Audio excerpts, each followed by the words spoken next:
Il metodo Corneliani, che vede a braccetto Invitalia e un fondo del Bahrain per il salvataggio dell'azienda mantovana del settore abbigliamento, è l'unica via d'uscita per salvare dal fallimento ACC e Embraco. È la proposta avanzata dal ministro Giorgetti e i presidenti delle regioni Veneto e Piemonte durante una breve videoconferenza che si è svolta stamattina, ma il progetto Italcomp era un'altra cosa e doveva avere una guida pubblica. L'esito non è quello che ci attendavamo. L'idea dell'investitore forte, del privato forte che debba trainare il progetto Italcomp non era l'idea originaria. Il progetto Italcomp è un'altra cosa, è politica industriale, è lo Stato che interviene e dirige questo progetto.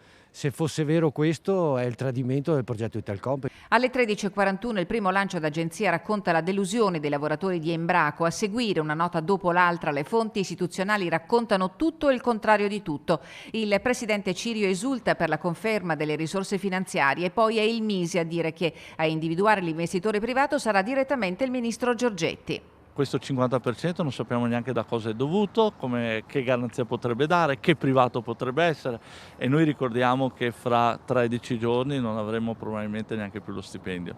Alle 12.30 il presidio in Piazza Duomo, i lavoratori di ACC attendevano con ansia notizie dal punto stampa di Zaia, ma questa volta il presidente manca l'appuntamento.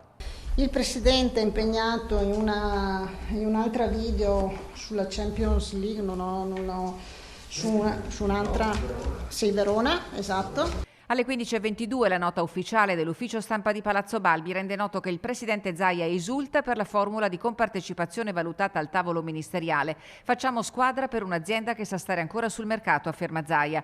Poi è la volta del comunicato dell'assessora Elena Donazzan, l'unica a citare il progetto Italcomp, considerato, afferma, di grande rilevanza dal Ministero. A Belluno, smobilitato il presidio in Piazza Duomo, che il 20 si sposterà a Roma. Ci siamo autoconvocati sotto il Ministero dello Sviluppo Economico, partirà un pullman da Belluno e uno anche da Torino.